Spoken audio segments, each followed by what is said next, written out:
I would like to start just by saying a very big thank you to Zdorovi, first of all, first and foremost, and also a big thank you to Sweco for organising this fantastic event.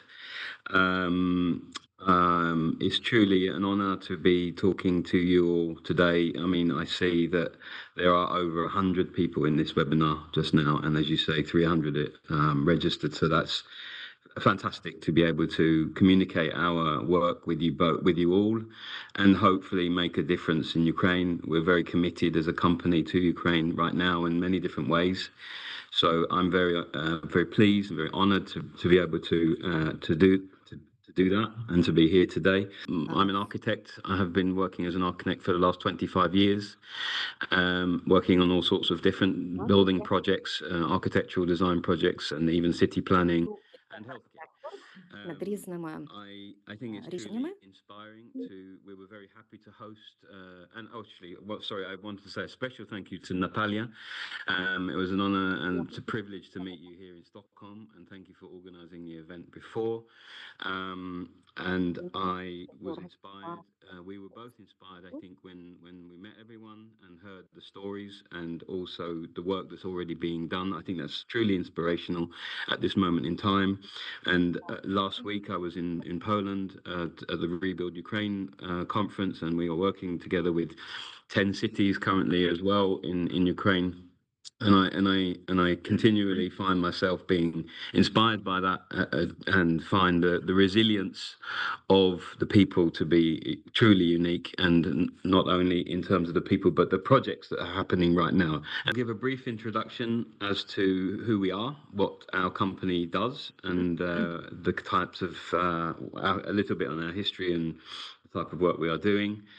We'll talk a little bit about our process, how we work with hospitals, and the design dialogue, what we call the design dialogue process. We'll talk about modern hospitals, modern hospital design, and we'll also talk about transformation as well, and give an example of a project where we've been involved with previously, to talk about how we can work with transformation and reuse and development. So if I can take the next slide, please.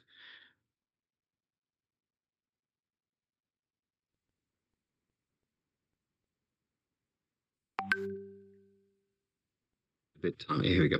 So Sweco is an architectural and engineering company or consultancy. It's a Це архітектурна і we're the largest one in Europe, the biggest one that works with architecture and engineering consultancy. We are a consultancy. We're a very large company. We have 23,000 colleagues in 15 countries, working with us on all sorts of different disciplines.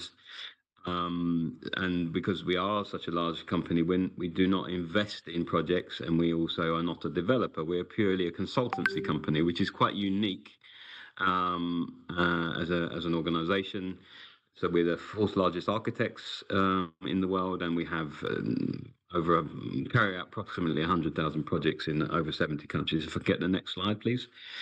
So we are working quite extensively in all the different 15 European countries. And then when the next slide comes, I will explain a little bit on our history, so it's good to understand where we sort of come from. There is a slight time lag on the slides, or I see the lot. Okay. So the history of our company is quite unique in a ways. As I said, we're an architecture and engineering company. This is one of our founders. The company was founded in 1958, and it was founded on the basis that architecture and engineering should be combined. It should be integrated. It shouldn't be architects working, engineers working for architects. But the main drive behind this was that our founder had a vision to aim to solve the challenges of our time. That's why working together with architects and engineers in a very multidisciplinary way. If I can have the next slide as well. Working in a multidisciplinary way is a good way to work together, and transdisciplinary, that will help us solve the challenges of our time. And zoom out of the healthcare context for 1 minute to frame this discussion, because I think this is very important, because you are in challenging times. We are in challenging times, generally speaking, as well, apart from the full-scale invasion that's happening now, that the cities have a very important role to play in what we are doing, and that we have a responsibility as professional people to solve these types of challenges as well. So look at climate. So it's very telling when you think about that only 3% of the world's total surface area occupied by cities. And that is home to half the world's population. And at the same time, that accounts to the greenhouse gas emissions of 70% of the total global. So those are quite staggering numbers that we need to really take quite carefully. So when we are developing projects as architects, we have to consider this. We have a responsibility to do this. So I take the next slide, please.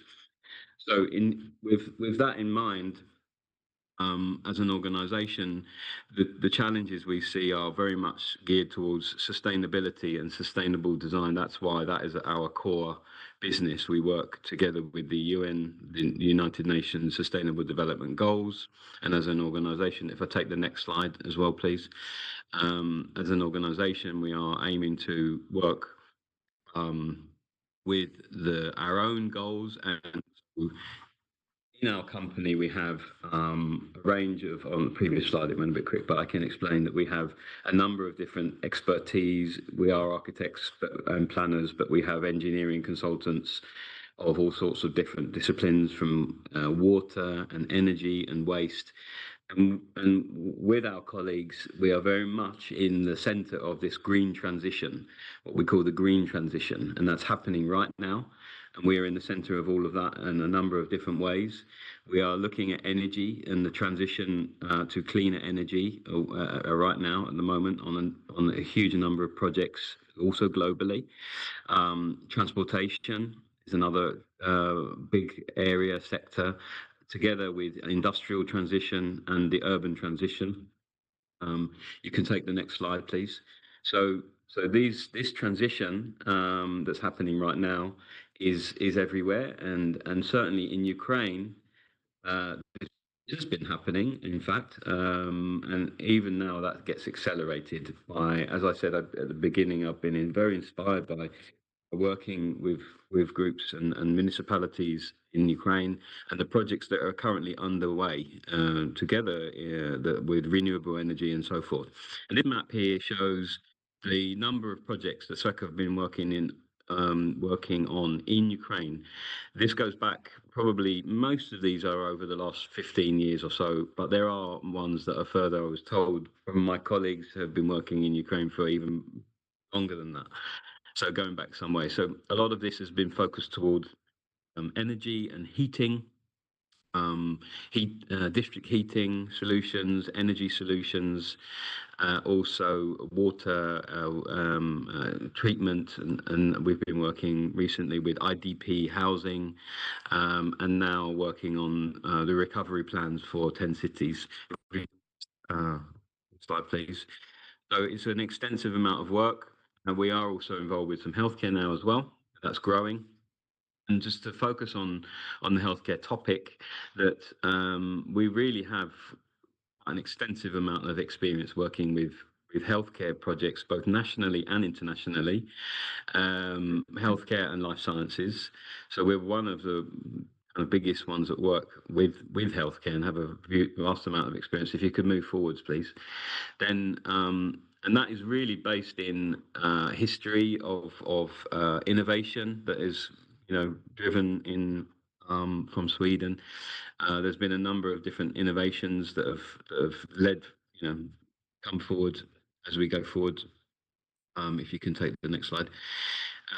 These innovations are a number of different ones. So you'll see on the next slide when it comes that, just for information So to understand that, there's the ventilator, the pacemaker, the walking frames, ultrasound, and now digital technologies. If you take the next slide as well. So these are some of the things that have happened in the past. I mean, we see a lot now with digital transformation and working with e-health and electronic means. That's coming more and more. So e-health, and then from as a company, to give you an idea that the types of projects that we've been involved with on healthcare innovation range from obviously hospitals that we are involved with. Here you see now healthcare buildings we are involved with, innovations in investment in innovation. There are pharma and biotech and medical equipment. So there's a lot there. If you take the next slide as well, please. That we are being involved with. So we have that background and insight into this quite different. So the way we typically would approach healthcare, generally speaking, is very much a patient first or a human centered design approach. That's like how we will always we obviously need to consider the patient, but we need to consider the doctors, the nurses, the people visiting, all of the stakeholders involved. So that's a general approach in terms of the Swedish healthcare, but obviously for us, it's about innovation in healthcare solutions. It should be about state of the art. If you take the next slide as well, please. All of this is of state of the art, and that can happen on many different levels. When we talk about state of the art, it's not just about doing fancy gleaming hospitals. It's also, that we are focused very much on a collaborative way of working. So we like to collaborate in many ways. We like to learn effectively. And to give you an idea of the types of buildings we've been involved with or projects we've been involved with. So it's everything from large scale university hospitals, research and laboratories and facilities. It's general hospitals and small clinics, all the way to small clinics, and also pharmaceutical industry. So if you take the next slide, please. With pharmaceutical, we've been working with AstraZeneca they've been a main client of ours for a number of years, and we've developed their whole facilities. And if we think about healthcare as architects and designers, and from our side, that we see it as very much a holistic picture. Of course, we design hospitals, but we like to think, and this I think is where it comes back to cities, that we have a broader perspective on cities and society, that if we can create healthy environments, that can lead to prevention. So we also think about the parks, the small parks. So this healthcare matrix that you see here is everything from small scale to large scale, or from healthy lifestyle to healthcare itself. So small sports facilities, large scale and small scale parks, through to the small clinics and the small hospitals. If you take the next slide. Um, so there's very much, a focus on the way that we consider the healthcare from those perspectives. So it's about building a good infrastructure in terms of a city in many ways. I mean, hospitals are very complex and complicated buildings to firstly design, build, and operate. And as I said, by the time we've designed hospitals and built them, they're already evolving to the next generation in a way. So how do we do that? We very much look at evidence and research, and this evidence-based design. So we understand the practice and the findings of many studies, and my colleague here, Elke, will tell you more in a moment. And we're sort of committed to learning ourselves. We need to continue to evolve ourselves in terms of healthcare, because it's continually evolving. So we as architects need to be able to be on that same pathway of evolution, so we can promote all of these advantages, and such as kind of recovery, patient satisfaction, stress reduction, less use of medication where we can, and also better environments for staff, and the health and the communication So we are continually learning about that. If you go to the next slide, please. So, and just to speak a little bit about, give you the context, and I think when the delegation came here to meet us, this was very. We talked around this quite a bit in terms of the way things are structured and how we have actually carried out, in a way, mapping exercises to understand the need in many ways. So we've looked at the data and kind of analysed specialisms, and we can look at the data in a population, for example, of a region, the regional and national requirements, and therefore to be able to generate a healthcare kind of like heat map, as you see these radiating rings here. So this study helps to plan out the comprehensive healthcare strategy.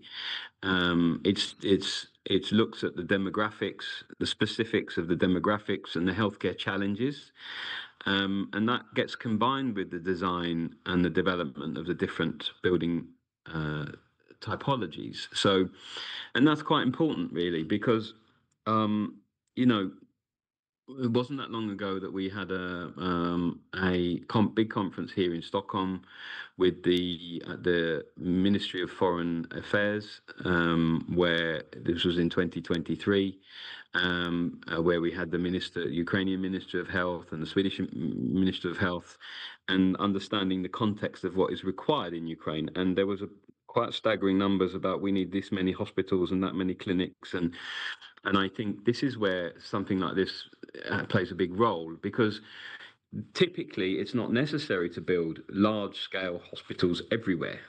Much can be done with the smaller scale.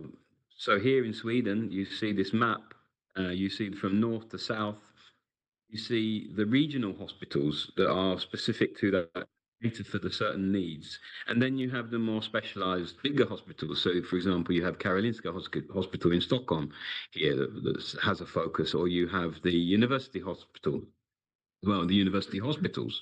So you have these larger scale. You have the regional, or the university hospitals, the regional hospitals, and then within that, those other little dots there are these little points that are the clinics, the smaller scale healthcare facilities that, when you don't need to go to the large scale hospitals, if you have a smaller thing, it doesn't put such a burden on those bigger scale hospitals. It can ease the burden, and solutions can be found for those, and they can be done very effectively. So if we move on to the next slide as well, please. So that's just to give you a picture of a structure, a very strategic structure of how things can be founded or kind of improved, with more efficient, and all of this actually, as you all know, will all come back to cost. There is a cost to this, and we're trying to save cost and be effective and be efficient. So when we talk about small scale facilities, what do we mean? Well, that's anything from the community health care centres, assisted living facilities, home care, home healthcare services. So healthcare to the home, that people can be visited at home, so they don't need to go to the hospital. We all know that actually we don't really want to go to hospital if we can avoid it. I mean, there are infections and this kinds of things. So if we can get assistance at home, that saves a huge amounts of money. There are the mental health clinics, preventative services, and the primary care rural units. So the places, the people that are out in those rural areas can get help and care, and the preventative services. Going back to that, thinking about those smaller swimming pools, sports facilities. If you take the next slide as well, please.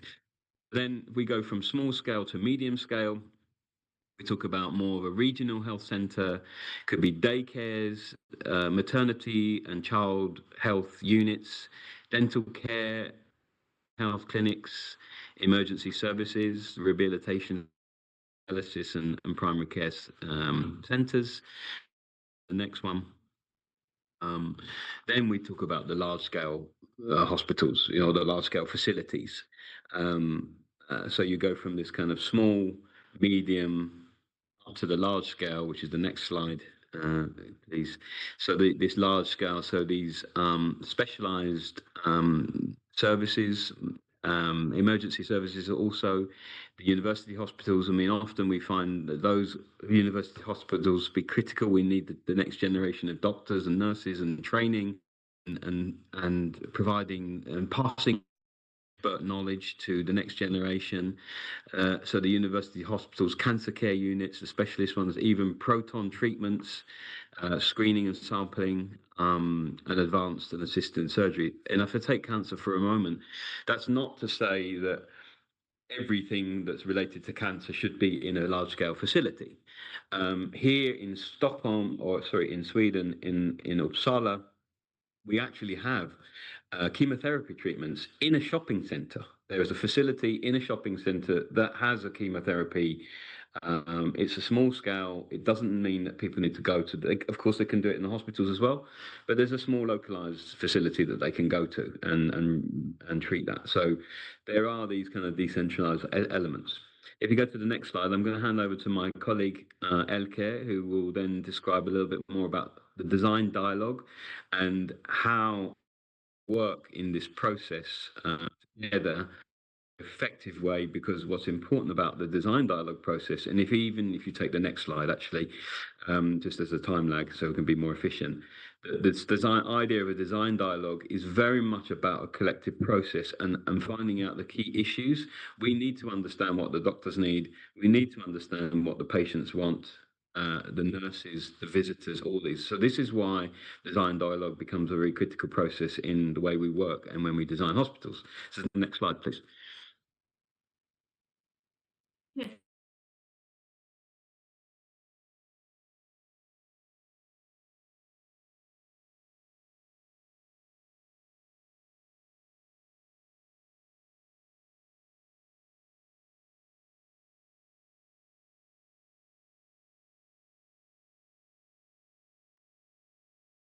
Dear Elke, unmute, please. I'm muted. No. No. Go. Now. No. Now. Thank you. Yes, I'm sorry for that. I was muted and I was talking to Carlos' mic that obviously didn't work. I wanted to say thank you and to be able to join here. And I'm an architect specialized in healthcare and hospital design since I graduated, so like 20 years ago. So I'm kind of a nerd, but that's because you want me here, I think. So I'm going to talk about the design dialogue, modern hospital design, and then a bit on an example on transformation, as Carlo described in the beginning. The design dialogue, as Carlo started to describe, is our method. And the interesting part is that you don't need to change depending on project size. You can do this with a tiny little dental facility or with a cancer specialized hospital with, I don't know, 100 beds or even more. And that's a good part because all projects will grow with collective intelligence, meaning everybody has something to put on the table, which is important. And that's the whole idea about the design dialogue. We'll have multidisciplinary teams and architects, so medical people and architects and all stakeholders. So even let's say the cleaning company will in some way join it, or the facility management, let's say that way, because they will have a say in choice of material. So this will be aligning with their type of facility management. And of course, you scale this. You don't put the facility management in the first workshop, of course, but this is more detailed. We are sitting together and solving the challenges together and making compromises together, which gives an understanding. Next page, please. And the process itself is really easy. We've done this more than 100 times in healthcare facilities in Sweden. I myself maybe have made 35 something. And it's always slightly different because it's different people, but the whole system works really straightforward. It's a series of 3 or 4 workshops. And it's very important to have this one called Workshop Zero, because here you decide with the decision makers what you want to have as an outcome, what kind of detail you need, and what questions you want to have solved. And it's really important that you are true to yourself. So you don't say, I want a floor plan solution, but in reality, you already have done it, because the group will see through it. So if you don't want to ask the group, don't say it. Really be true to yourself and ask the question, and then be ready to get the answer. And then you kind of agree on that with all the stakeholders and the decision makers. And then you go into the workshop and you have chosen the stakeholders from the different clinics or divisions or whoever you want to have in your project. And you together start basically on a green field. You in the beginning, it looks like the middle picture, basically. It's total chaos, and everybody is putting their ideas on the table. And it's really straightforward. It's a game, basically. You have bricks and pens and needles and everything. In the beginning, I had someone feeling like, oh, what's this? It's like daycare, kindergarten.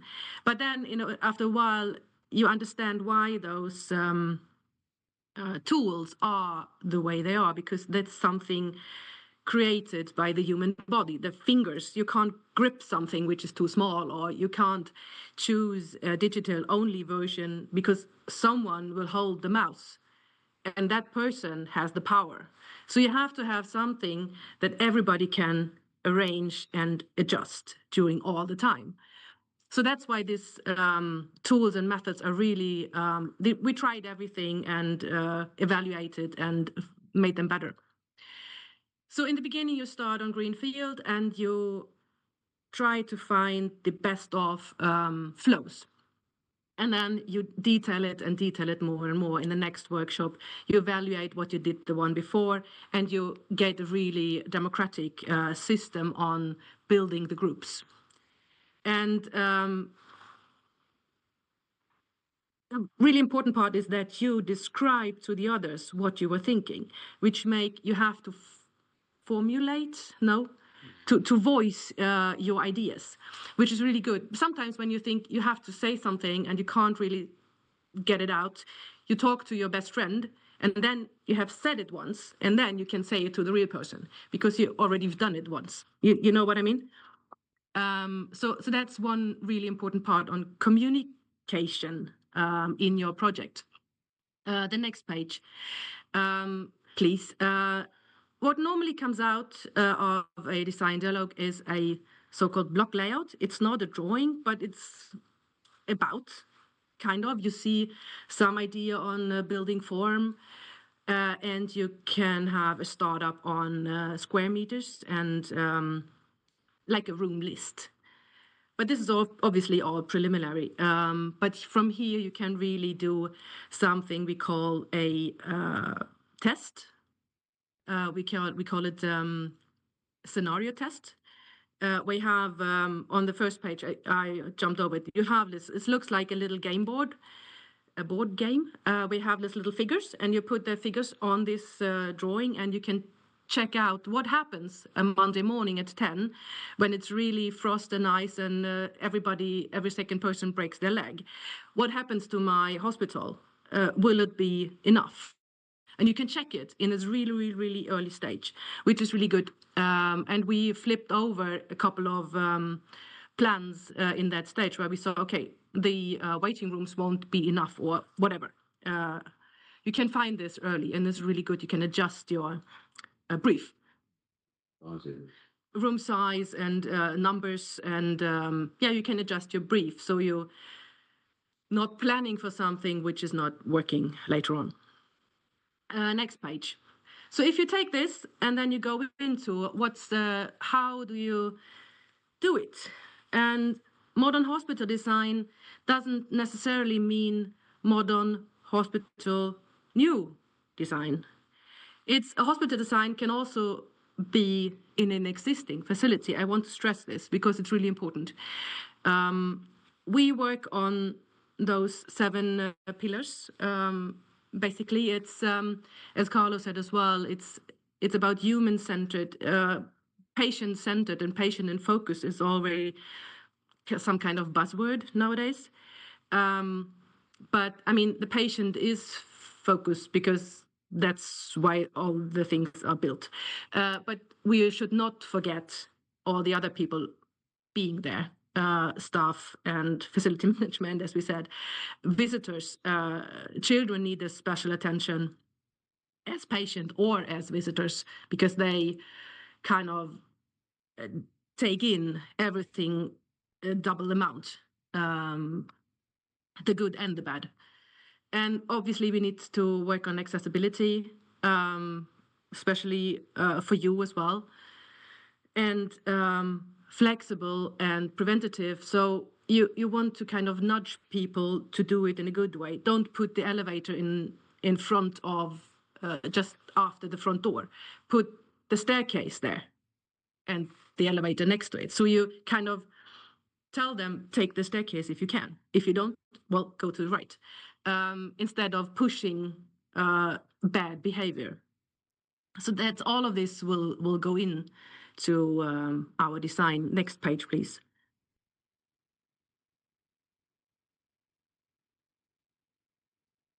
And then those are really the last parts of it and really important parts as we talked about evidence-based design.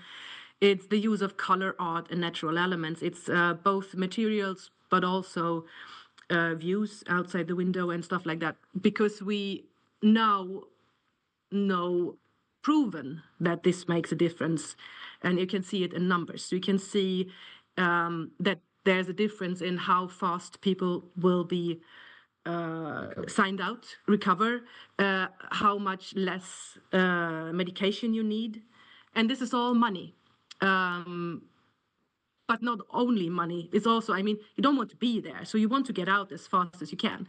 So if the architecture and the design can help you do that, everybody wins. So we use this again and again, and now we also use the sun and the solar energy and trying to work with the facades. As you can see in the picture here, we use the facades for shading differently in the south side and the north side, and making it possible for light to enter the building. Next page, please.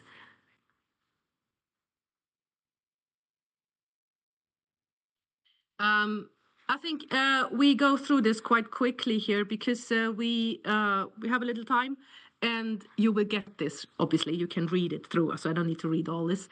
But I talked about this, patients, staff, and visitors. It's really important to maximize the comfort for all of those. And there can be,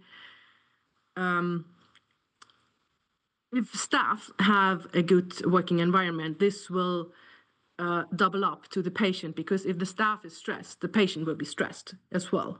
It will kind of contaminate the patient, if you want to say that.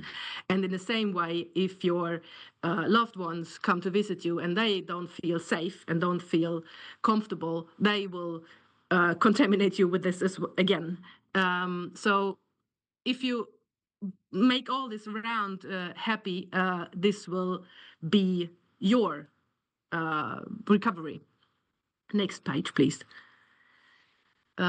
Children need obviously a very, very high focus to make it less scary. Because it's, as I said, they take it in doubled up, and make it playful and make it some kind of adventure to go to the hospital or any facility. Accessibility is a big theme in Sweden. We have laws, very strict laws on that, which is good. because it's not the person who is handicapped. I think this picture is so great. It's a OS Olympia swimmer, the guy. And I mean, he's not handicapped in the water. But as soon as he leaves the water, he will need this wheelchair. So if you make the environment suitable to the person, the environment won't be a handicap for the person. So you need to swap it around, and then you get a new perspective on accessibility. And in most times, something accessible for people is not worse for the other people. So why don't you do it? That's our way of seeing it. And then such a fun fact is I asked ChatGPT and an AI to give me a picture on what spatial efficiency means. Next page, please. And just for the fun of it, because everybody talks about AI, and I tried it and asked it what means spatial efficiency in a hospital. And I got this. And I thought it looked like a sci-fi movie kind of thing. Obviously, that's not what we are talking about. I thought it was just fun. It's like a scary example if someone who does not know about this human-centered approach could design a hospital. What we are talking about is that you design rooms which are flexible enough to host different usage, multifunctional usage. So one day it could be a patient room, the next day it could be a staff administration room. And so you have room sizes that are not totally tailored to one usage, which makes it future-proof. And we always say, be bold on that, because as Carlo said as well, the only thing we know is when the hospital or the building stands there and is done and finished and built, it's outdated in a way. It's not outdated, but the thing you thought in the beginning, like 5 years before, has developed so much that you would design it differently if you haven't taken measures to, room it. And it's also make room for more installations. They won't shrink, probably. They get more and more, even if AI and devices get smaller. And then use real material is also a sustainability part in that, because if you use quick materials, you probably need to redo it in 5 years.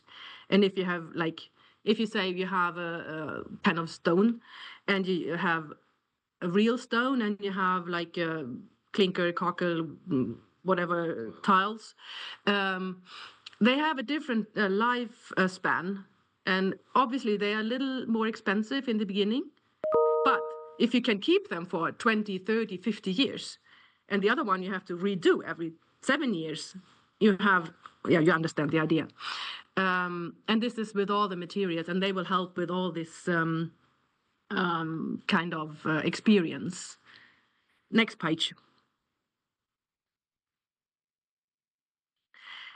The next page is on infection control and the healthy habits. And I think this Carlo talked about it a lot on promoting healthy habits. It's like having like a garden on the roof where you can take walks in a way where you don't have obstacles, you can't fall and stuff like that. You have designed it to be like rehabilitation. A big thing on infection control is make single patient rooms in at least 90% of your facility. Hospital infections are very bad, and they are just growing nowadays. This is both because of habit and because of its small details which are overseen, like distance between patient head and sink. It needs to be 2 meters, because if you open the sink, the water will fall into the drainage, and then this air and the bacteria will do like this. And if your patient is too close to this, yeah, you get the idea. And this is all those small, tiny things which you don't think about in the beginning, but which are so important and make big differences. And that's why even double rooms are good in some kind of disease, but normally it's single patient. It's also for integrity and family member to be there. Next page will be about new hospital design. We maybe need to hop this. I don't know. We go this quickly. The next 3 pages. It's about when you have all those small. Next page again. Pieces. It's again. This is maybe again an idea and visualization about the design dialogue. You put all your needs on the green field, and then you stack them. You put them in the way they suit you in your location best, and you stack them. And what you need from the mapping exercise in different areas, you will need different clinics and different healthcare parts. But the building can be the same. And this is also something you can, I think, in Ukraine, you can have very, very big advantage. Next page, please. Because you have a lot of systematical buildings from the back in the days.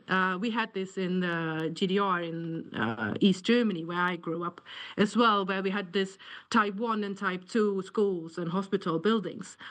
And you have this as well. And here you can have this same exact building, but you can put in the different needs in the same building, and it will be a different hospital, but it looks the same from the outside. So that's the idea. You have this model building, and then you tailor it to your needs from the mapping exercise and the design dialogue process. And you can add whatever you found out that your region need.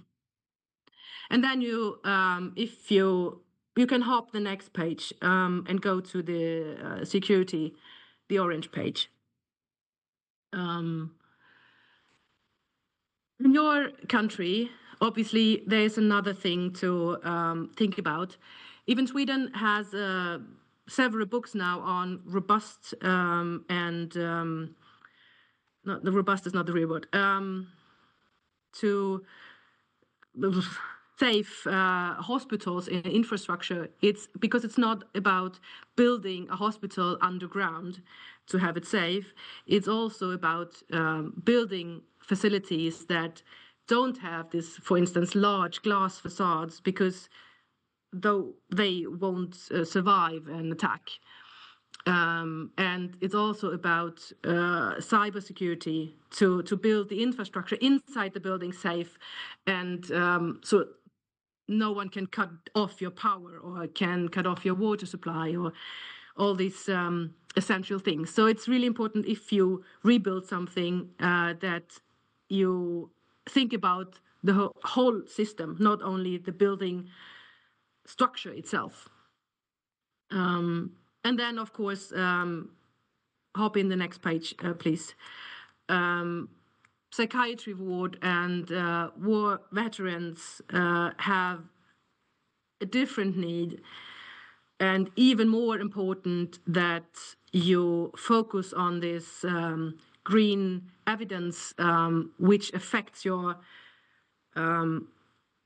psychological perception of the care. That is really interesting, that the environment, the building, the room itself affects how you trust the doctor. This is really stupid if you think about it, but that's how the human being works. It takes the whole thing into consideration and then decides if I trust you or not. So it's really important that you create this calm environment so those war veterans and people which have been affected can feel the calm. In your rehabilitation centers, which we've seen come up quite a lot. And the next page, please. We talked about the digital doctors, and we use, of course, we have a lot of communication and collaboration with different startups and digital services, even in our design, to be able to use this technology. Next page, please.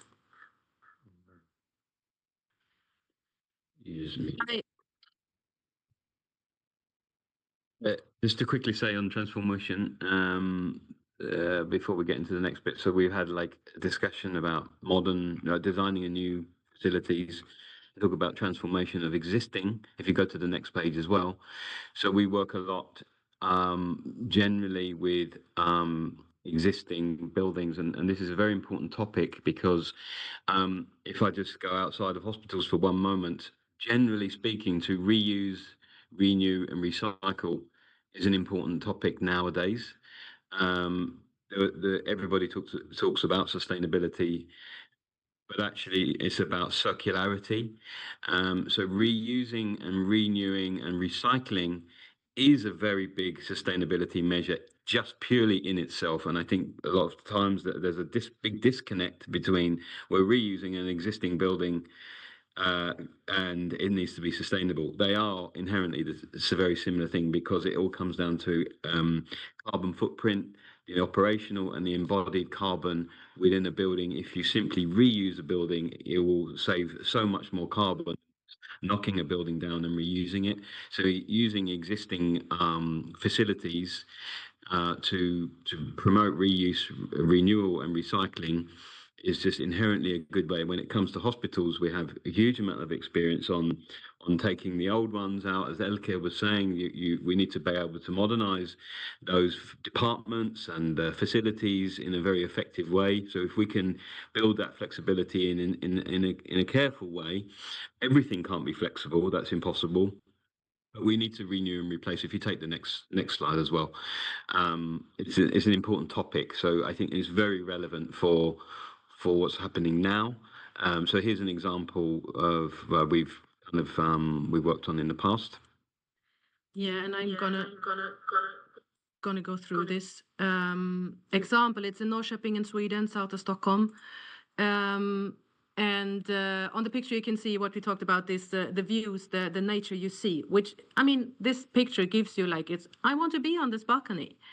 So this is a hospital inside a patient room and going out. What you see, the upper picture is where the existing hospital is from the 80s, built from in the 80s. And then the other picture is where you see all the blue dots. It's the different extensions we made. We had an idea on knocking it all down and building a new one. And then we said, no, we don't do that. So we found where to add connections to make circulation and staff flows efficiency better. So can I have the next page? They can, for instance, see it's a children's part, and you see it's like an fallen down E on the below. I don't know if you understand what I mean. And the other part up in the picture is the old part, and the E is the new part. And you see how we integrated it. It doesn't need to be the same structure. It can be a bit to the side because we want to have the same size of rooms on both sides of the corridor, for instance. So the house is slightly off, but for the inside, it's much better. And there you can see how we added, so you can walk around now as staff, which makes walking distance much shorter. And then it's also an example on single patient rooms and how we worked with taking down the scariness for the children. And working with children is always difficult because you are a child from when you're just born to 18. It's a big span. I mean, if see yourself, how you think when you are 3 and when you're 18, you're not a child, but yes, you are in a way. And then you have to work. You can't put all these Mickey Mouses on the walls because an 18-year-old or 15-year-old will think like, what's that? So we try to find something to cover different ages. So we found this very nice wallpaper. So we put on an artist, and then as a child you can choose your blanket. You can have Ronaldo or I don't know, whoever, your Mickey Mouse or whatever kind of stage you are in. You can specialize your room by that. It's a really nice way to get involvement, children's involvement. During all of this, for clinics and for the medical staff, we obviously had to upgrade, next page please, all the technical facilities and all the technical systems in the hospital. So we redid basically all of the piping and all of the electricity cables and the sprinkler, and the middle one with all the curves, it's a what's the English word? Rörpost. It's via small information tubes. It looks like a little egg, and you put it in. I think you know what it is. You put it, and then you can send samples to somewhere else in the hospital. It's like a post, but in tubes. You can push it in and press a button, and it's like, and then it's on the other side. So it's really good. And it's a little outdated, but it's coming back more and more because samples and even blood samples can be sent by this. Before it was just papers, small tubes, but now you can send blood samples to the laboratories. So the laboratories doesn't need to be in the middle of the hospital anymore because it can be sent by these tubes. The vacuum waste tube system. Vacuum tube system. Or pneumatic tube. Thank you. So we did this, renewed it. Next page, please. But then it comes to all this holistic and evidence-based thinking. It's you need to add art, even if you don't like it. It doesn't matter. Just put it in because someone will like it, and even if you don't like it, you will think about it. And that is distraction from these bad things that have happened to you, why you in the first place went to the hospital. So this will give you something else to think of, and this will help your recovery. And even if we went in and had this 80s design, which we were like, okay, yes, you know what many people think about this, but we took it and we upgraded it. We didn't throw it away.